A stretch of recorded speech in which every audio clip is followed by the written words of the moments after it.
Tier 1, you have 2 wide receivers in Tier 1, and this is the explosive wide receiver 1 tier. Yes, sir. That's what we're calling this. Explosive wide receiver 1. Can take the ball, change the game. This guy could be your hero in a game. Right. So your number 1 wide receiver in the 2024 draft wide receiver rankings for Chris Simms is Malik Nabers from LSU. Malik Nabers is an incredible wide receiver. I mean, here would be my base headline of Malik Nabers. I mean, best route runner, best explosion and speed, best yak, right? The dude is a star, right? And he could be the best Z, the best X, or the best slot jitterbug in the draft, right? There's no weakness to Malik Nabers. The only thing you can go is I wish he was 6'3", like some of the other guys, right? That's the only thing. But again, he's 6 foot, he's 200 pounds, right? And he's along the guys of like what I talk about all the time. He's Jamar Chase-ish coming out, DJ Moore-ish coming out, right? Can catch a slant and go for 70, can go, oh, you want to press me and play bump man-to-man, see you later, I'm out of here. I'm going to throw a bomb they're going to throw a bomb to me for 70, right? Or I can run an intricate, like, post corner post or just a normal post corner and run it like a high level NFL football player. That's where it starts. But has that body, Ahmed, of what I talk about sometimes of like a receiver kind of in a running back's body, right? Like almost a Tony Pollard type build, a little taller, right? But it's got some muscle to him. Able to take contact at the line of scrimmage, able to take contact down the field and not be affected by it. Might be running a 20-yard out route, right? Guys kind of bumping on him or pulling on his shoulder, right? Because he's afraid he's about to pull away from him. It doesn't really affect him. So he plays with all that. But when you talk again about the things that I love, twitchy as hell, acceleration out of this world, Jamar Chase type of stuff, except a better route runner than Jamar Chase was coming out of college, right? That's where I was absolutely blown away. I mean, it's special from that standpoint. It jumps off the screen.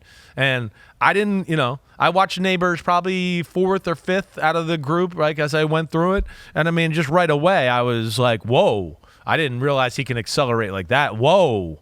Holy cow, he can explode out of the break here. That is, to me, what really caught my eye at first. And then everything else started to follow that. Like I said, whether it was the playmaking ability, it plays bigger than his 6 foot size. Sure. Really can do a good job of we'll talk about other guys boxing people out downfield, shielding him with his body, playing the ball in the air and making the proper adjustments. He makes some incredible acrobatic catches, right? So, yeah, Malik Nabers, I am very comfortable with. I think he's a star. I really do. He's explosive, playmaking, superstar wide receiver that I love a whole lot. I normally watch these guys, the highlights of these guys. Right. But this year, I dove into the tape. I know you did. I was shocked. Ahmed was texting me yesterday, and he was throwing out stuff where I was like, what? Like, that doesn't sound like you just, like, BS'd and read somebody's, like, report. No. You had eyes on it. Can't take other people's no word wonder for you it. got a cold and you're a little worn down. Too much work. You're a grinder right too now. much in that seat going over the game tape.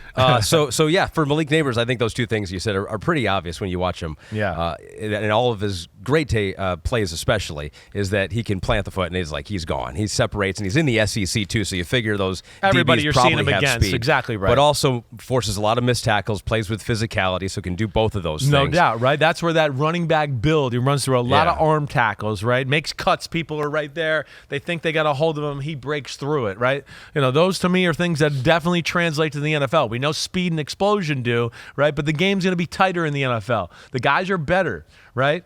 Can you play with a little physicality, the bump and running, the bump and grind when you're running routes downfield or breaking tackles? That's big, and he does that. Keep going. Wax poetically more. So that was all. That was it. I've exhausted all of it. So normally this is just film for you. You base it all on film. Right. But you did actually get to meet this guy I did. when you were out at the Combine, and you guys talked with Mike Florio, and Malik self-scouted thyself. He did. You asked him to self-scout thyself, Yeah. and this is what he had to tell you guys. What I'm good at, my body control and balance. Really going up and attack the ball. Speed guy, acceleration after the catch. Right. Good at a point of contact. Good at creating space for myself. I would say, I go against a lot of DBs, especially since I'm outside and inside. So I'm pretty good at, getting open at any DB that's on the field, really. All right. And then what do you got to work on? What's the thing that you go Things I got to work on is just using my hands at beginning point of contact. Line of scrimmage. Yes, sir. Right. And just being more cleaner coming out my routes. Okay, so you know what? Malik's watched the tape too. I'm not alone here. That was pretty self-aware on what he has to do. Did you see his weaknesses show up on tape? What was the last one he said there? Oh yeah, what was it? It was I couldn't quite hear it. It broke up on me. Getting cleaner out of breaks. Is that what he said? I think so. Yeah, getting right? out. Yeah. Yeah, which he's pretty damn clean, and he knows again. He knows it's the NFL. He's going to be dealing with a different animal when it comes to battles at the line of scrimmage with bump and run corners, right? Yeah. These are people that, of course, are, a step up in competition, and they're very nuanced, as you know, pros, whatever. Yeah, they're all over receiver technique, and, ooh, he does this, so I'm ready for it. So you got to be extremely detailed and technique-oriented in those areas as well, right? But, like... He's still very young, too, which is crazy. He's 20. He turns 21 in July. He's been a stud basically forever. Played as a true freshman at LSU in 2021. In 22, became a full-time starter. Unanimous All-American last year, leading the country in receiving yards, even though we don't need to look at stats to know how good of a player he is. And I think a lot of the community, it's funny, it's like you're like, oh, he's shooting up draft boards right now. And he was not even a top 20 player if you look back at the November mock drafts. And I think this is funny, and you pointed this out to me, is like, yeah, because no one in the NFL was really looking at tape yet. And then once people started looking at tape, then they realized, and it's like, people wow, start, the draft community starts to go, wait, the guy that I talked to in the Bears organization said Malik Nabers is the top receiver on their board or whatever, right? And all of a sudden it catches on. Yeah, and they go, we in the draft community, us journalists, decided he was 20. So I don't know what these Bears people have, what they're thinking here. So yeah, so he's shot up, but people clearly have started to see some of these things. Lance Zierlein says, quote, Nabers' gliding movements and speed alterations seem to disguise the top-end speed and separation potential that await opposing coverages. There's no doubt. Right? And I'll say Marvin Harrison Jr., I think, were the best at changing speeds, right? Like, hey, coming off real hard, then kind of like gliding and like, oh, the DB relaxes, and then boom, they hit it real hard again and make a move and cut somewhere, right? Setting up DBs that way.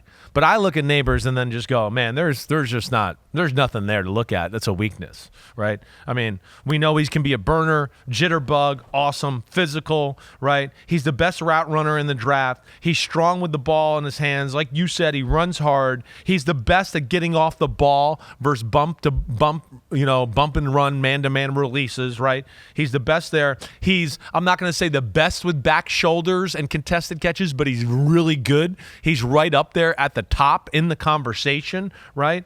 And then you add all that into the incredible route runner, right? And the only thing that you look at negatively is go, well, I wish maybe he was 6'3", but I don't think really it's going to matter in the long run with the way he jumps, the strength he has, and his natural instincts in playing the football the right way. Yet to me, he is a can't-miss superstar type number one receiver, game changer. One potential negative that PFF pointed out or noted was that he can stand to be a little more aggressive at the catch point, fewer body catches there. Playing physical at 6 foot, 200 pounds, I guess, is kind of like your similar point here too. He can stand to those contested 50-50 balls. Yeah, right. There's going to be some of those that, some of the other big receivers probably having an advantage of them. But for a guy that's 6 foot, there's a number of plays where you go, damn, that was... Wow. I mean, that was a good job, right? The DB was kind of all over him. The quarterback put it in a spot, and he knew how to play it, use his body the right way, grab it that way. The hands thing, I really love his hands. His ability to track the deep ball or do anything like that is phenomenal, right? I think the one thing they're probably talking about is, being a little bit more, as I talk about, snatch the ball out of the air, right? That's to me, it's sometimes he can do this, right? Instead of just being like, before the ball gets there, just grab it with your hands and rip it out of the air so you can run. And, if you are getting hit in the back, it quickens it up by a thousandth of a second, whatever, and takes away that boom, boom, knock the ball out type of play. This comes from a non-named AFC personnel executive. Okay. Ooh, the non-named scout. These can be bad sometimes. We're getting into that part of the season here. This is from NFL.com. Quote, Jamar Chase was more of a dude physically, and Justin Jefferson was already really skilled when he came out, but you can see some flashes of both of those guys with the way that Nabers plays. It is very interesting combination of the two, right? Jefferson was really nuanced, good route runner, knew how to set people up, and was way more explosive than people gave him credit for, right? I mean, that's why I made him the number 2 receiver that year, if you remember, over guys like Jerry Jeudy, because I was like, man, there's plenty of film watching this guy run by people. What's everybody talking about, right? But it wasn't like crazy explosion, right? Jamar Chase was a little bit like the opposite of Justin Jefferson, where you were like, it's crazy explosion. He doesn't quite have the nuance in running the routes and doing that. Nabers has got a little bit of the combination of both. I'm not going to say he's as nuanced as route running as Justin Jefferson is, but he's really close to it.